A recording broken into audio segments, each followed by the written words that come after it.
Ustvarjajmo skupaj, naj druži nas veselje in smeh, topla misel in modri nasvet.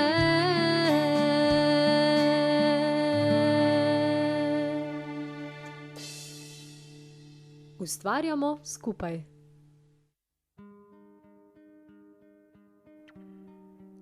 Tako, in spet smo skupaj v oddaji Ustvarjamo skupaj.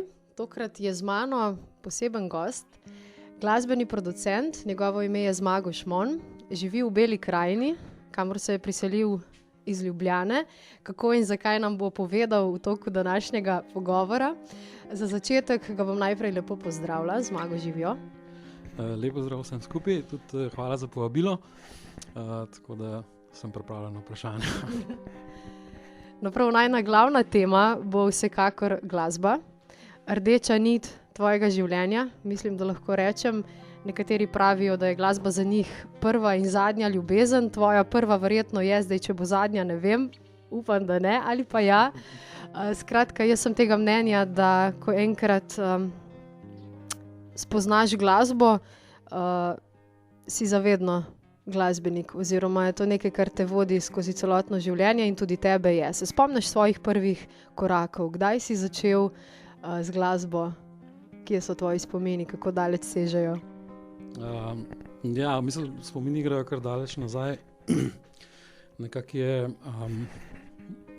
glasba sama preletela v moje življenje, naključno ali pa ne. Ampak vem, da je imel stric je imel harmoniko doma, ker smo k njemu na obisk hodili pa to. In jaz sem že kot otrok pač tisto harmoniko parel, pa mi je bilo fajn slišati melodije pa igrati. In sem zelo hitro v bistvu imel nek posluh, v bistvu sem hitro lahko zaigral neke komade, ki sem jih slišal na radiju ali pa so se doma na gramofonu vrteli včasih, pa to pa sem pol na tisti harmoniki to nekako ponavljal.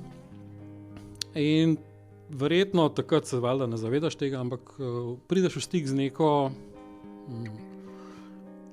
bi rekel, večjo, širšo dimenzijo, kot je pa ta neko zemeljsko bivanje, ker te odpelje v neke občutke in meni je bilo to fajn takrat, seveda.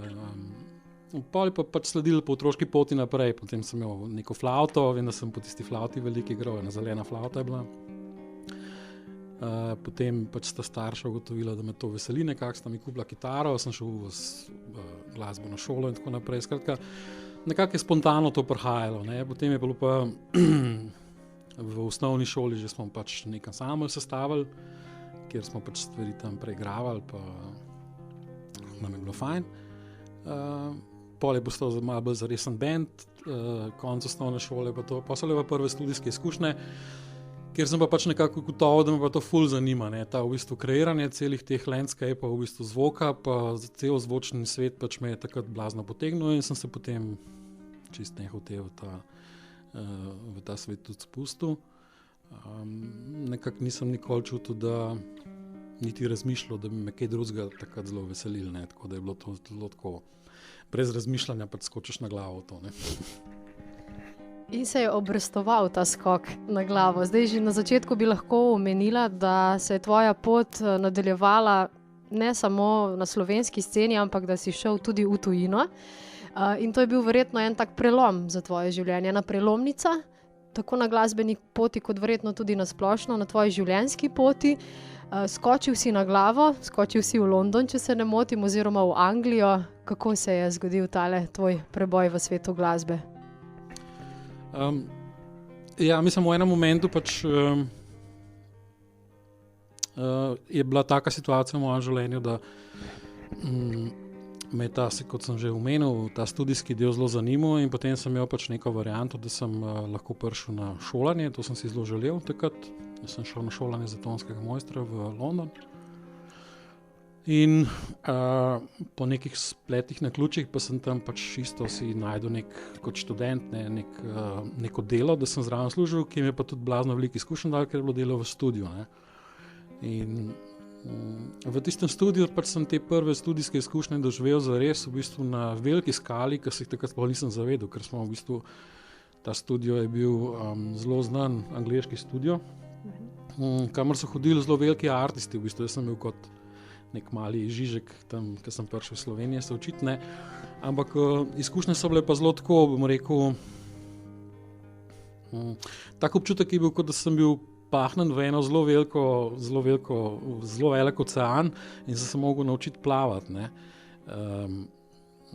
Tako da tam sem imel priložnost pač prvič delati z večjimi artisti, in tiste izkušnje pač so mi nekako zaznamovale tudi mojo to studijsko estetiko, neka pravila, bom rekel pravila obnašanja, ampak hočem poudariti to, da pač kreativnost pa v bistvu studio so neka okolja, kjer v bistvu artist in umetnik pride sebe izraziti, ne. In zdaj, kdorkoli je vpleten v tem okolju noter, v bistvu se mora tega zelo zavedati, da so to zelo krhki mehurčki te kreativnosti, ki niso povezani z realnim življenjem, ampak so v bistvu neke abstrakcije izražanja. In zdaj te stvari so zelo krhke, tako da v bistvu tudi, ko funkcioniraš v takem okolju, moraš biti nekak pravi karakter, da znaš v bistvu sam predvsem kdaj kaj rečeš, pa kdaj ne, ker lahko v bistvu z narobno besedo mogoče pokvariš občutek pevcu, ki je glih pred tem, da zapoje svoj najboljši tek, ne. Zdaj, če pa ti v bistvu nimaš občutka za njega, ne, pa občutka za to, kaj se tam dogaja, v bistvu lahko z narobno besedo pač stvar podreš, ne. Tako da... Ja, marsikdo, ki naj jo zdaj posluša, mogoče nima čisto občutka, pa tudi mene je dostikrat že kdo vprašal, Erika, kaj pa sploh dela glasbeni producent? Ne? Nekaj je to, da napišeš pesem ali pa da jo samo zapoješ, kot jo nekdo napiše. Skratka, glasba je ena taka mini industrija, ne, ki ima vse te procese in kater del naredi producent? Kaj je v bistvu tvoje delo bilo in še vedno je? Ja, zelo dobro vprašanje, Erika. Tudi ni tako simpel odgovor, glede na to, da so te vloge lahko zelo različne od projekta do projekta. Zdaj, bolj ko si nekako lahko uglašen z artistom, v bistvu kaj je njegov potencial, kaj želi doseči, pa v bistvu svojo širino izkušenj v bistvu lahko uporabiš, ne, se potem v bistvu lahko ta vloga zelo spreminja. Včasih si lahko samo kot nek mentor v bistvu podpiraš, včasih prevzameš celo stvar v svoje roke, tudi napišeš komad in tako naprej, ampak v glavnem vloga producenta kot bi rekel neka starošolska definicija tega je, da si ti kot neka tretja zunanja oseba, ki ima občutek za glasbo, predvsem pa ima občutek za videti potencial, kaj v bistvu artist sam, umetnik želi povedati. In mu na nek način, na zelo nežen način pač lahko pokažeš pot, kako lahko svojo vizijo spelje boljš, ne. Tle se zdaj pojavi milijone vprašanj, ki se jih jaz vedno zavedam pri svojih produkcijah, pa tako naprej, kad delam, kjer se pojavljajo ta vprašanja, do kere meje se spustiš, ne, do kje je v bistvu fair, da nekomu kažeš pot, do kje je fair, da on sam hodi, ne. Ampak to so mogoče pa vprašanja, ki se že dotikajo pač malo globih stvari tudi v samem osebnostni strukturi človeka in tako naprej. Ampak v bistvu si kot glasben producent največkrat človek, ki v bistvu vzpostaviš neko konduktivno okolje za kreativnost in nudiš neko varno okolje, kjer se lahko človek izrazi, ker kakorkoli banalno včasih se to sliši povedati, ampak dejansko je izražanje svojih notranjih občutkov skozi glasbo je pač zelo en krhek moment. In človek, ki to rabi, v bistvu, moja izkušnja je taka, da v bistvu z veliko večino umetnikov, ki sem delal, v bistvu od velikih imen do majhnih, je to, da skupen imenovalec je vedno nesigurnost. In kot producent je mogoče tvoja vloga tle, da v bistvu to sigurnost pa neko bodrenje v tem v bistvu providaš, se pravi to nekako v ta okolje dodajaš, zato da se pač umetnik čuti prvič, da ga nekdo razume, ker v glavnem, ko delaš v teh umetniških vodah, se ukvarjaš z ljudmi, ki se občutijo nekako nerazumljeni, se lažje izražajo čez glasbo. Tako da je v bistvu, ja, mogoče to na kratko, v bistvu je to neka vloga producenta. Potem pa zraven pride vse ta tehnično znanje, pa to, kaj je pač iz sekundarnega pomena, ker je v bistvu to veliko bolj pomembno, kar sem do zdaj povedal, se mi zdi. Je pa kar umetnost. Mislim, da se vsak producent glasbeni ne zaveda tega, kar se ti zavedaš. Ne? Je verjetno tudi tu različnih ljudi, ker jih tudi glasbo doživljamo različno. Že sam si večkrat povedal, da eni bolj mehansko doživljajo, da ne čutijo toliko glasbe, ki jo recimo producirajo oziroma komponirajo. Tudi tu smo si zelo različni, tako da moraš biti verjetno tudi malo psihologa in poznati tudi življenje malo globje. Ampak to prinese tudi tvoje delo na sebi. Verjetno, ne? Omenjal si tudi že, da si sodeloval z različnimi glasbeniki svetovnega formata, pa tudi nepoznanimi glasbeniki. Je kakšna razlika med njimi? Ali je ta ranljivost značilna za vse? Oziroma, kako bi primerjal recimo mogoče tudi glasbenike v tujini, glasbenike v Sloveniji? Smo mi manj odprti za glasbo? Na kak način jo mi doživljamo? Si videl kako razliko? Verjetno si. Ja, spet zelo zanimivo vprašanje, ki v bistvu se dotakne enih tudi zelo globih točk, da vsaka kultura, se pravi angleška kultura, anglosaška kultura ali pa skandinavska kultura v bistvu ima svoje korenine v nekih načinih izražanja, v načinih izražanja čustev predvsem, tako imamo tudi mi Slovenci, ne, slovenska kultura. In to v bistvu, ko sodeluješ z različnimi glasbeniki po svetu, v bistvu zelo močno zaznaš, da so to zelo velike razlike. Ne? Kar se pa tiče v bistvu sodelovanja z bolj znanimi imeni ali pa z neznanimi, ja, dejansko je pač pri znanih imenih pač ponavadi to cela mašinerija, ki zraven pride. Ne. Se pravi, obstajajo neki ustaljeni načini, ki jih oni že pričakujejo, da bojo v studiu tako pa tako, potem je menedžer, ki vse to pedena, potem so to asistenti, so tajnice, ne vem kaj vse to. Ko delaš pa z mlajšimi neveljavnimi glasbeniki, je pa v bistvu večja pristnost, pa večja želja po pač nekaj povedati. Ne. Mogoče ne čistko fair, mogoče ni fair, da sem tako rekel, ampak pri bolj uveljavljenih glasbenikih je mogoče težje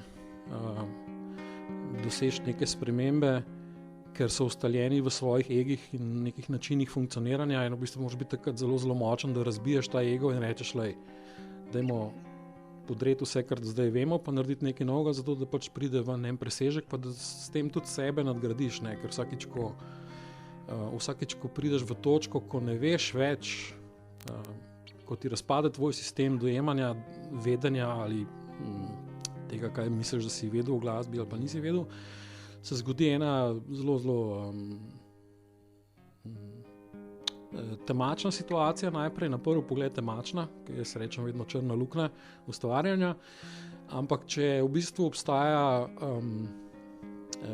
bom rekel, moč iti čez to črno luknjo, pa vsem probavati, pa najti, v bistvu se ponovadi izkaže, jaz nazaj, ko reflektiram, v bistvu se izkaže, da skozi te črne luknje v bistvu vedno pride do nekih prebojev v kreativnosti, ki jih pa v bistvu ne bilo mogoče izvesti, če se ti to ne bi zgodilo. Ne? In jaz nekako verjamem, da je na nek način, če hočeš iti preko sebe, pač moraš skolapsirati v enem nivoju, v bistvu pa reči, jaz ne vem več, ne? Prijeti skozi vse te občutke, da mogoče nisi tako dober glasbenik, kot si mislil pa to, ampak vseeno potem probavati in skozi to rastemo, ne? Skozi to je rast. Zdaj se pravi, mogoče je razlika, da ustaljeni glasbeniki pa glasbeniki z večjimi imeni pač se mogoče ne da več to početi. Mogoče je to, no. Ja, Zmago, ampak ne samo, da si sodeloval z različnimi glasbeniki, ki bova kasneje tudi naštela, da naši poslušalci dobijo malo občutka, s kom imamo opravka v tem intervjuju. Tudi sam si ustvarjal glasbo že kar nekaj časa nazaj, predvsem inštrumentale. Mogoče nam na kratko poveš še nekaj o tem? Pardon. Ja, Erika, v bistvu je moje ustvarjanje, da bom rekel, da je to cel nek opus, ampak so bili neki momenti, kjer se mogoče ne vezuje na to, kar sem prej v bistvu govoril, da ko prideš do ene točke tudi v življenju, ko ne veš več kako, v bistvu je bilo meni zelo komfortno se povezati nazaj z ustvarjanjem glasbi, ne, in so takrat iz nekih velikih vprašajev, občutkov, nerazrešenih stvari v meni noter, pa so te instrumentali ratovali in pač ta mogoče, kako bomo slišali, bil en od prvih, ki je nastal takrat. Nekako je bilo eno zdravilo za mojo dušo, no, bom rekel. In sem prepričana, da bo ta glasba zdravilno delovala tudi na naše poslušalce v naslednjih 3 minutah. Torej v oddaji ustvarjamo skupaj inštrumental v izvedbi Zmaga Šmona.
Inštrumental Zmaga Šmona, glasbenega producenta, ki je gost tokratne oddaje Ustvarjamo skupaj. Naj omenim še to, da je podlaga, ki jo slišite v ozadju najinega pogovora, njegovo delo. Zmago, koliko časa si že na glasbeni sceni? Ja, nekje od 92. leta je moja pot šla v bistvu takrat v Anglijo, tako da več ali manj sem bil takrat prisoten z mogoče manjšimi pavzami, ko mi je zmanjka kdaj energije pa sape, ampak tako nekako, ja. In kot sva že nakazala pred tem glasbenim premorom, v tem času si sodeloval z veliko znanimi imeni in bi te prosila, da jih nekaj našteješ za naše poslušalce. Ja, mislim, ful nerad, kako se reče po slovenski, piham v svoje trobente, kako reče Angleži, I don't like to blow my trumpets. Ampak ja, v Angliji pa sem imel priliko se srečati z večjimi bendi, kot so bili tudi Duran Duran, recimo, potem veliko sem sodeloval v enem obdobju z producentom, ki je delal dost heavy glasbo, tako da sem delal tam z dost velikimi imeni, kot so Exploited, Machine Head, Fear Factory, potem en kup nekih angliških novih bendov, kot so bili Baby Chaos, Joyrider, tako naprej. Potem je pot zanesla nekako v Belgijo, kjer sem nekako spoznal takrat svojega menedžerja. Tam sem delal z John Osborne, potem sem delal s par belgijskimi bendi, ki so bili dost veliko težo imeli. Napojila pa pot v Skandinavijo, kjer sem pač tudi sodeloval z Andreas Johnsonom, produciral sem pač 5 plat za band Kent, ki so pač en največjih rockovskih bendov iz Skandinavije. Tam gor sem tudi pokasiral pač te svoje titule, producent leta in tako naprej. Vmes je bilo veliko zlatih plošč, ki še sam ne vem trenutno, kje se vse nahajajo. Potem sem nekako fizično se tudi malo več vrnil že v Slovenijo, potem sem v Sloveniji začel sodelovati z bendi, no tle sem sodeloval z imeni, kot so Bigfoot Mama, Tabu, Dan D, Gušti in tako naprej. Pa se še kaj najde, kaj me vprašaš take stvari, meni ker tako mi zmanjka kaj zapovedati. Katero od teh izvajalcev, mislim, verjetno je težko zdaj izvzeti koga, no? Ker je verjetno vsak na svoj način pustil pečat v tebi, ampak bi mogoče koga izpostavil, je bil katero od bendov ali pa izvajalcev tak, ki ti je mogoče še najbolj sedel na dušo, recimo temu tako. Ja, jaz moram reči, da kar mi je zelo sedelo na dušo, je bilo v bistvu ustvarjanje v Skandinaviji. Mogoče pač to rezonira z mano zelo veliko. Obstaja en zelo zanimiv balans, ki ga oni znajo zelo lepo narediti, v bistvu, da znajo kombinirati blazno lepe melodije, ki so mogoče malo haunted, kako se reče po slovensko, haunted, ki se te držijo, te noče spustiti, ne, imajo ta, v bistvu nekako ne grejo z tvoje glave, pa z tvojega srca. Obenem so pa rahlo melanholične, ne, tako da obstaja ta balans med to lepoto in to neko temo, je mene vedno privlačil, ne, in tudi nekako vedno, ko delam, razmišljam o tem, da v bistvu gre za ta balans teme in svetlobe. Probam po tej tanki liniji pač tudi kreirati in da me to vodi. Tako da ja, lahko bi izpostavil pač bende kot so Kent, ker so stvari prihajale iz zelo globokih občutkov pevca in tako naprej. Potem mogoče bi izpostavil band Millionaire, ki ga prej nisem omenil, je blazno talentiran pevc tudi, so bili spet taki momenti v studiu, ki se zgodi pač ta magičen take kitare ali pa nekega parta, ki ga loviš v bistvu cel dan in imaš občutek, da se to je to, se tudi če zdaj umrem, sem doživel že ekstazo, ne, tega kreativnega naboja. Pa vse bi se najdel, mislim, se to spravim, zdaj, če grem brskati po teh spomenih, vsak, kot si rekla, vsak pusti en pečat in rad bi mogoče poudaril to, da pač vsak album je zgodba zase, ne govorim samo o zgodbi, ki je pol prezentirana v obliki muzike, ampak samo ustvarjanje albuma, ne. To so ponovadi procesi, ki trajajo 3-6 mesecev, včasih leto, včasih 2 leta, včasih 3 leta.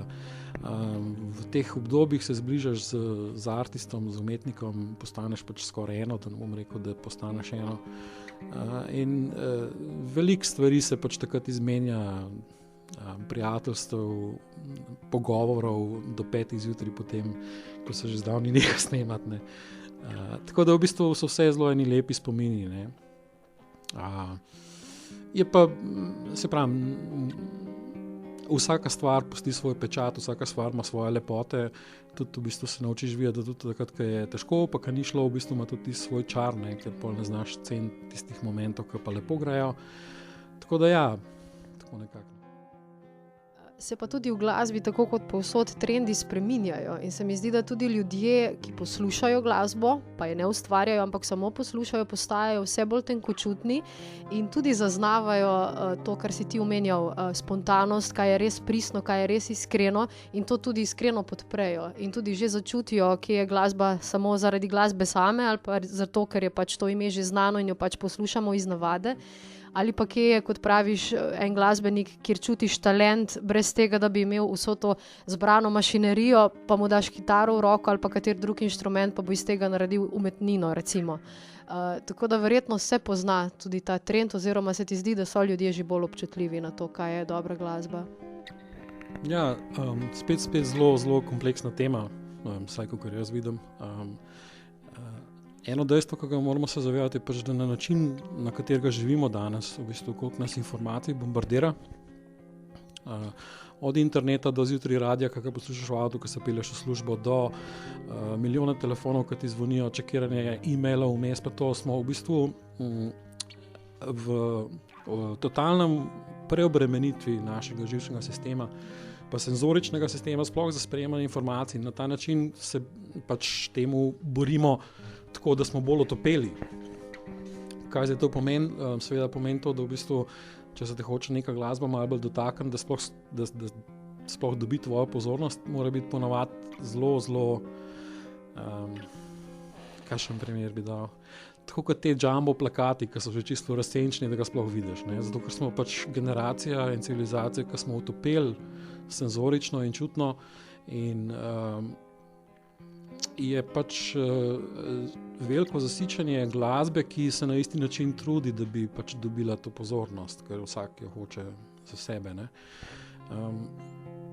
Po drugi strani pa v bistvu vsi doživljamo neke spremembe blazne in tudi veliko čutnosti se odpira, ne. Ljudje se odpirajo veliko bolj, ker smo vsi ugotovili nekako, da ta zasičanje z informacijami pa z vsemi bombardiranimi reklamami, z muziko, ki kriči vate in tako naprej, je pač prišlo do tega, da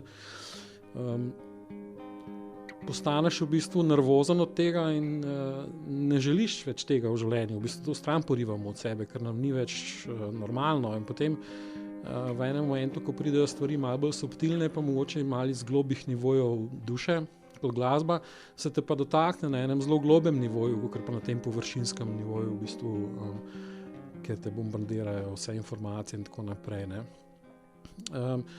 Kar se pa trendov tiče, pa pač trendi glasbe so vedno posledica socialnega dogajanja v ljudeh in v tem času, v katerem živimo, ne.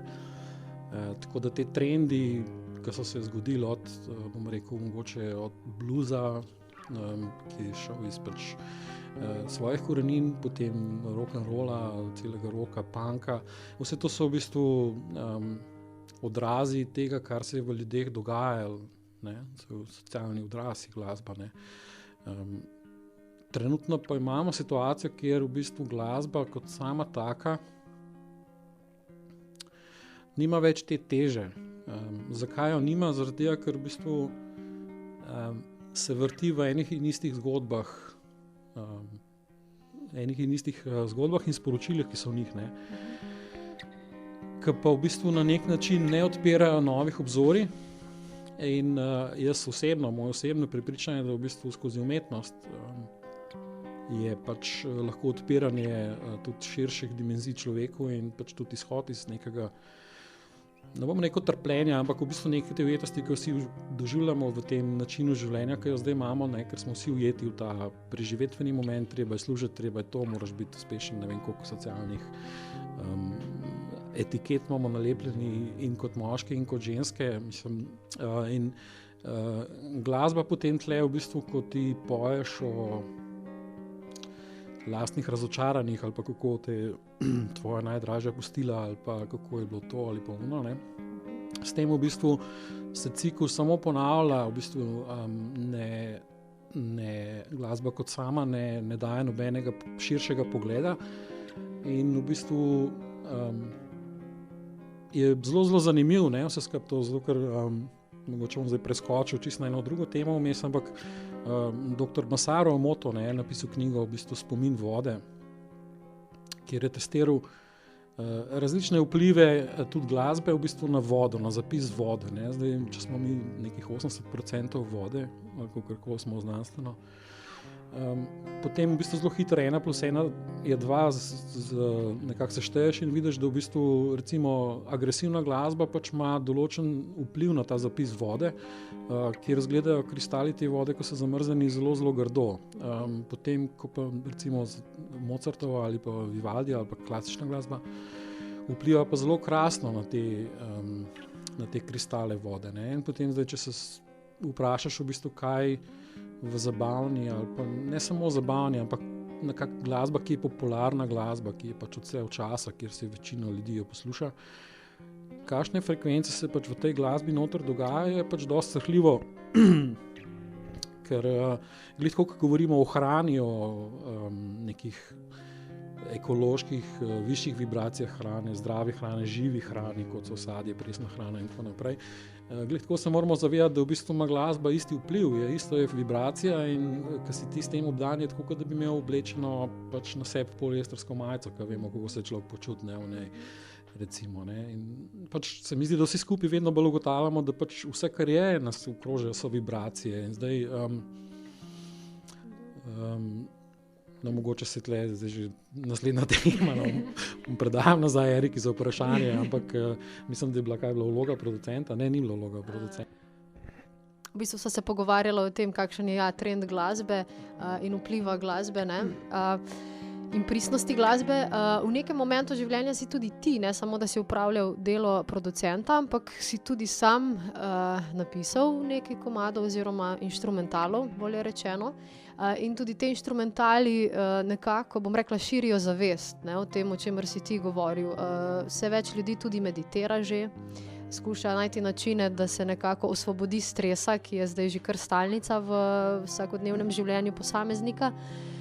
Na kakšen način si se lotil te glasbe oziroma kako dojemaš to glasbo? Smo Slovenci kaj že, bom rekla, blizu tej glasbi oziroma se ti zdi, da bo šla tudi trend mogoče šel v tej smeri v prihodnosti? Zelo dobro se navezuje to na prejšnje vprašanje, pa na moj odgovor. Spet pač izhajam iz tega, da pač obstaja pač ena dimenzija glasbe, ki je pač prihaja iz nekih širših nivojev zavesti, kakor pa iz lastnega bolečega ega in razočaran v srcu.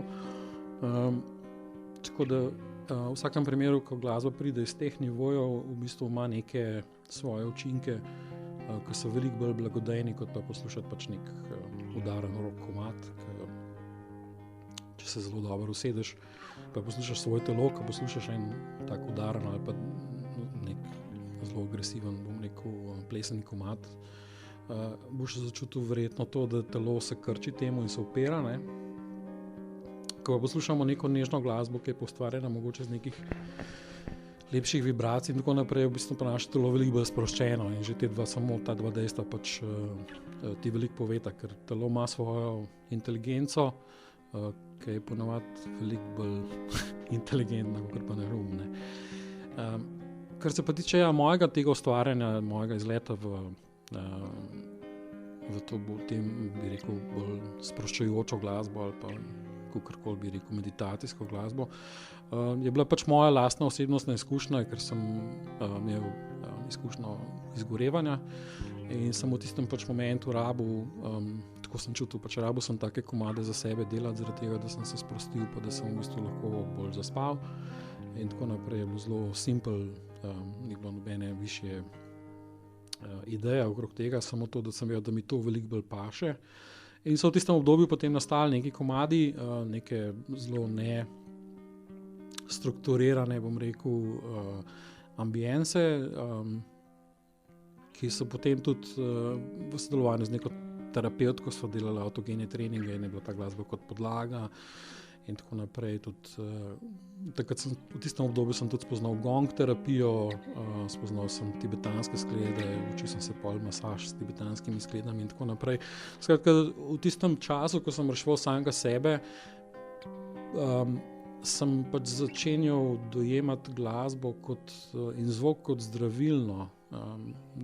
Dotlej sem jo mogoče zelo otroško dojemal kot nekaj, kar dobro zveni, pa se dobro sliši, pa ljudje ful dobro pač to dojemajo.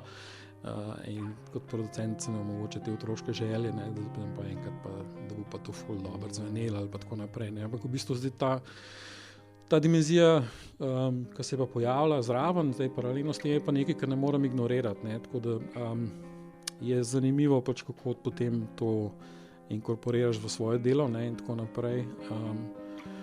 Je pa veliko zanimivih dejstev okrog te zdravilne glasbe, zdravilnih učinkov glasbe, ne, ki jih ne moramo kar zanemariti, ne, se pravi, niso kar tako, da lahko čez ramo to vržemo pa rečemo. Ne. Ja, za nekatere samo nova zvrst v glasbi, za marsikoga pa res, tako kot si rekel, ne, zdravilo za dušo. Zmago, če si si bova zdaj privoščila en glasbeni predah. Zavrtela bom pesem, ki nosi naslov One of Us. Gre za mojo priredbo oziroma najino priredbo pevke Joan Osborne, s katero si tudi sodeloval, kot si že povedal prej. Kako si se kaj počutil, ko so ustvarjala to pesem? Zapela sva jo tudi na mojem koncertu decembra 2013. Ja, moram reči, da pač meni je ta ona kot izvajalka blazno nekako se me je dotaknila. Pač ja, najna priredba je bila najna priredba. Jaz sem pa nekako se mi zdi, da v bistvu kar lahko rečem, da se ti zahvalim, da si me zbezal, da sem šel na oder, pa da kdaj tudi kakšno tako stvar naredim, zaradi tega, ker se nekako skrivam toliko v studiu, da sem premagoval veliko strahov pa vsega tega, sem bolj tremaš po naravi, ne, tako da je bilo pa zelo lepo, pa lepi spomini so okrog tega, pa lepi občutki, no, tako da ja. V veselje mi je bilo sodelovati s tabo.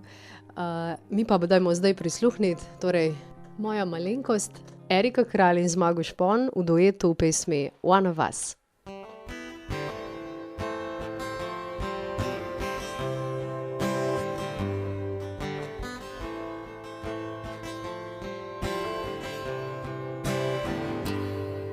If God had a name, what would it be, and would you call it to his face?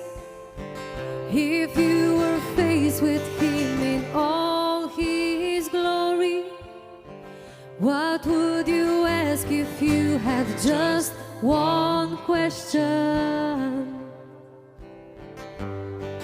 And yeah, what if God was one of us? Just a slob like one of us, just a stranger on the bus, just trying to make his way home.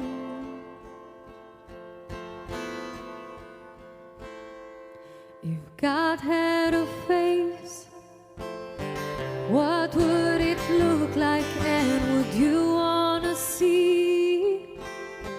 If seeing meant that you would have to believe in things like heaven and in Jesus and the saints and all the prophets, and yeah, God is great, yeah, God is good, yeah.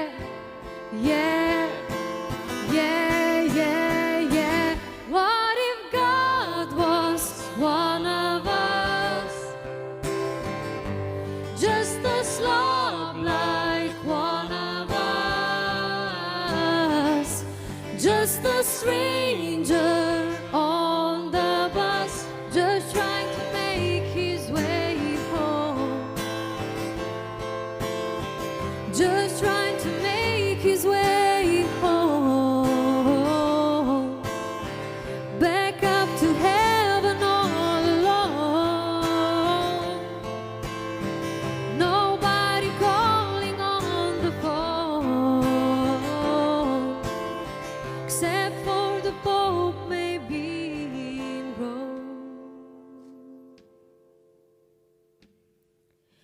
What if God was one of us? Just a slob like one of us, just a stranger on the bus, just trying to make his way home.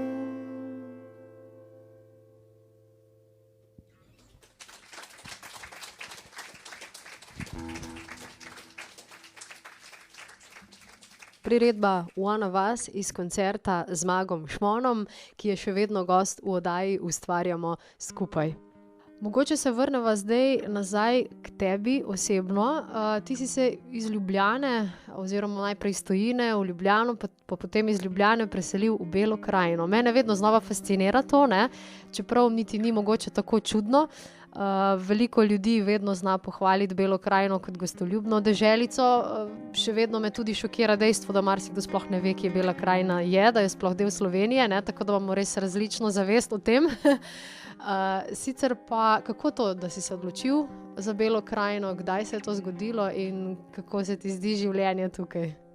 Iskreno. Ja, spet ena taka zgodbica. Kot sem že rekel, jaz sem nekje v 2003 sem pač doživel eno tako situacijo, ker sem res preveč delal, pa preveč norel, pa premalo za sebe naredil. In takrat se je pojavila pač neka blazna želja v bistvu se preseliti nekam v naravo, si najti neko kamnito hišo, predvsem me je vlekel ob vodo. Tako da sem po dolgem iskanju skozi Istro, pa skozi te bližnje otoke Hrvaške, v bistvu potem tudi enkrat zajadral tle ob Kolpo. Bila je neka priložnost, da bi lahko kupil neko posest ob Kolpi, kjer bi imel tudi svojo pač dostop do Kolpe. S tem, da potem sem slišal, da je veliko megle tam in tako naprej, in pa mi to ni dišalno. Skratka, potem sem se parkrat zapeljal skozi Belo krajino, Črnomelj pa Semič. Sem zvedel tle za par lokacij, pogledal in na koncu je bilo že tako, da sem toliko časa iskal, da sem rekel, pač kamnita hiša je, stara je, to me je blazno vlekel, ne. Mer imam, lepo, in potem sem se nekako tle usidral, ne. Tako da to je bilo v bistvu, no, ni bilo neke blazne druge. Sem bil pa blazno presenečen z odprtostjo Belo krajine, v bistvu pripravljenost ljudi pomagati.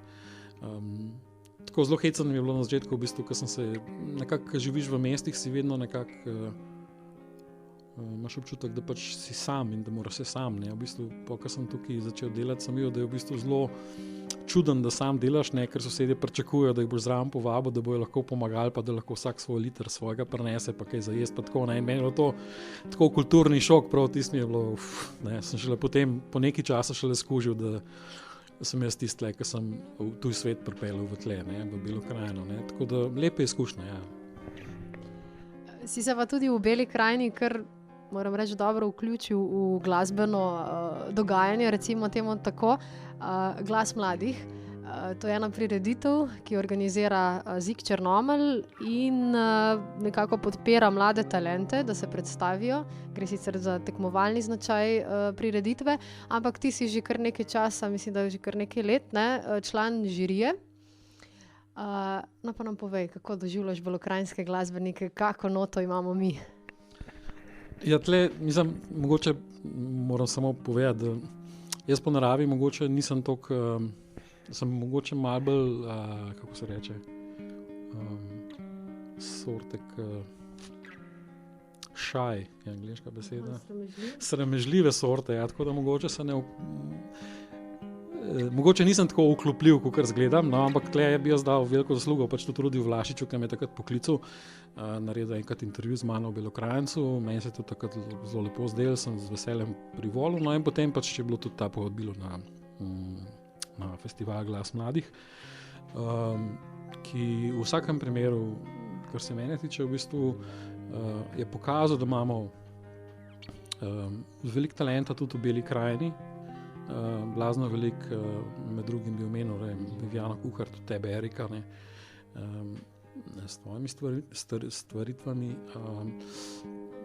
Je pa mogoče majčkano moj pogled na to, da povezan pač mogoče z načinom slovenskega izražanja, ki hoče do določene mere biti všečen, pa nočem zdaj generalizirati, pa zveneti kot, da pač samo to, ja, pa da sodim, ne, ampak opažam, da veliko mladih, ne, na festivalu mladih pač v bistvu vzamejo neko formo, ki so jo do duni videli, in jo potem tehnično blazno perfekcionirajo, ne, v bistvu skopirajo in potem se to na nek način poveličuje kot talent. Jaz to pač osebno gledam kot sposobnost nekoga, da tehnično dobro odpoje, ne. Seveda Če pa tukaj ni pristnosti sebe, noter svoje duše, potem za mene je to v bistvu tudi niti ni toliko velik talent, kot je pač sposobnost skopirati nekaj, pa se na ta način pokazati. Zdaj, mogoče je v Sloveniji mečkan ta tendenca v bistvu, da se blazno oziramo na ven in kopiramo te neke forme in namesto, da bi v bistvu nekako izrazil sebe, vzameš tehnično znanje za to, kar je in potem je ena točka, kjer reče, zdaj po sebe izrazil, ne pa kopiral bom rekel Whitney Houston ali pa kjerokoli teh znanih pevk ali pa pevcev ali pa bendov. Tudi pri bendih sem opazil, da recimo takoj, ko ima bend kitare okrog vratu, pa bobnarja, pa basista, to že pomeni v momentu takoj, da bomo zdaj igrali rock. Ne. Kitara je pač lahko veliko več, lahko so bobni tudi veliko več, ne. Ampak žal je mogoče to je mogoče mečkam posledica pač načina, kjer ga živimo, ne, kjer so te informacije sveta dostopne preko Facebooka, tudi mediji poveličujejo določene stvari in potem, ko pač to kot mlajši ustvarjalec vidiš, potem enostavno skopiraš. Tudi jaz sem bil isti, mi smo igrali Deep Purple najprej in tako naprej. Ne. Hočem samo poudariti to, da v eni točki življenja potem prideš do te točke, da v bistvu vsta tehnično znanje, ki ga imaš, pa mogoče talent, da sebe izražiš, postavljaš bolj v funkcijo to, da res začneš sebe izražati, kakor pa preigravati neke druge stvari. Ne. Eni pač pridejo do tega, eni ne, nima veze, tudi ni sodbe, ampak pravi umetnik je v bistvu sam v sebi resnica. Ne glede na to, pač kaj v njemu okolje meni, pa kaj ne, je zelo trnava pot, jaz se zavedam tega, ker včasih pač drugače vidimo, drugače razmišljamo, drugače čutimo. S tem, ko se izraziš, mogoče riskiraš tudi to, da boš nesprejet velikrat, ne. Ampak, se pravim, če si umetniška duša in tako naprej, potem je v bistvu to edino tista pristnost, ki jo lahko samo sebi nutiš, svojo odkrit samo sebi, ne biti, ne. Tako da se mi zdi mogoče, da talent Glas mladih, v bistvu ta festival ima super pozicijo, ker je v bistvu en večjih festivalov tle, ki se dogajajo v Beli krajini. In jaz mislim, da so tudi pametno zastavljene zdaj nove smernice, da se poudarja, da je čim več slovenskega izražanja tudi, ne, da se ne igra toliko veliko tujih komadov in čim več pristnega izražanja. No. Mislim, da so zelo pametne smernice za razvoj pač neke kulture slovenske spet, ne. Če bi naredila eno kratko psihoanalizo, verjetno ves ta občutek pri Slovencih je zelo prisoten, manj vrednosti oziroma ta hlapčevska miselnost, ne, da je vse tisto, kar je tu, je boljše, to zmeraj poudarjam. In verjetno je tudi to vzrok za to, da radi kopiramo, da radi delamo stvari, ki nam mogoče niso tako blizu in pristne in domače, ampak so z našim razmišljanjem, z našo mentaliteto boljše. Ne. Ampak upam, da se bo tudi to spremenilo, ne, tudi v glasbi. Mislim, da si kar z dobrimi besedami zaključil oziroma povedal bistvo te oddaje. Naj ostanemo pristni, naj ustvarjamo to, kar čutimo v sebi. Verjetno je to tvoje sporočilo za vse. Ja, mislim, kakor si lepo povedala, Erika, jaz mogoče lahko na ta način zaključim, da živimo v svetu, ki je blazno obremenjen z nekimi pravili, kako moramo biti, kaj moramo biti. Kot sem na začetku rekel tega intervjuja, ne, obstaja milijone teh socialnih norm, ki jih moramo upoštevati kot moški v tem svetu, kot ženska v tem svetu in tako naprej. Moj pogled je na to, na samo umetnost, pa ne glede na to, je to proza, likovna umetnost, izrazni ples ali pa glasba, je to, da pač ta svet ti da neko možnost svobode izražanja. Ne. V tem svetu se lahko izraziš mogoče na bolj pristen način, ker ti ne daje nekih limitacij, kako mora nekaj biti in kako ne bi bilo. Ne. Tako da je v bistvu velik dar in bolj, ko se lahko sprostimo, bolj, ko si lahko dovolimo te meje imeti podrte in nekega pristnega izražanja, bolj je to zdravilo za našo dušo, ker v resnici trpimo v teh vlogah, ki jih moramo živeti in tako naprej. Ne. Tako da je v bistvu tako, kaj rekel, mogoče na tehnici, ne, na desni strani obstaja ta umetnost pa izražanje svobode, na drugi strani je pač ta realno življenje, ki ga pač tudi živimo, ne, in te vloge in tako naprej, tako da ko oboje nekako uravnotežiš, ne, se mi zdi, da je tudi duša potem uravnotežena, pa najde en svoj notranji mir, ne, pa zadovoljstvo, ja, tako.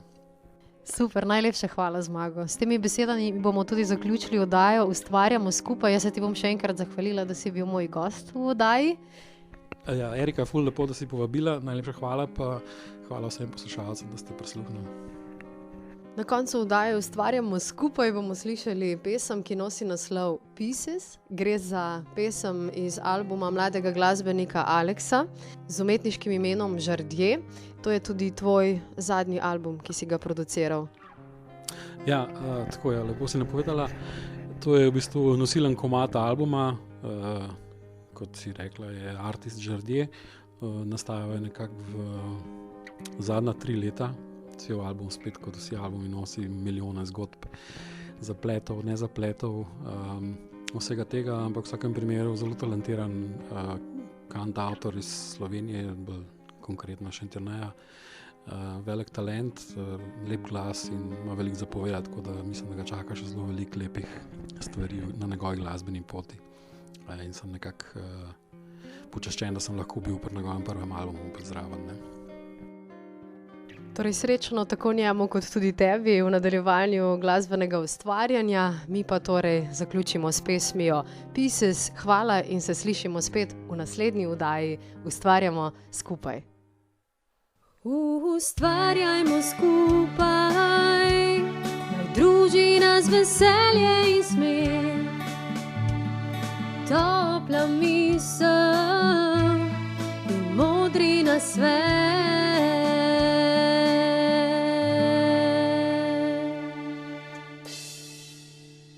Ustvarjamo skupaj.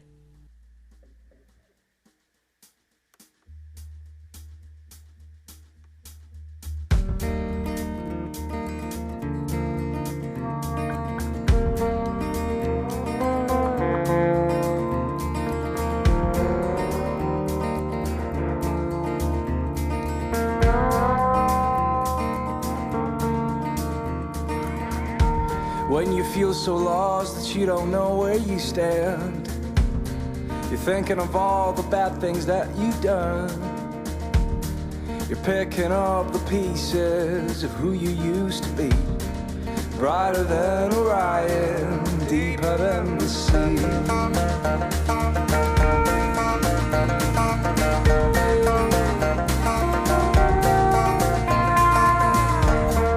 Did you see it all? Did you see the big picture? Stand in it with your back against the wall. Did you never fear to fall? When all our time is gone, gone, gone. When all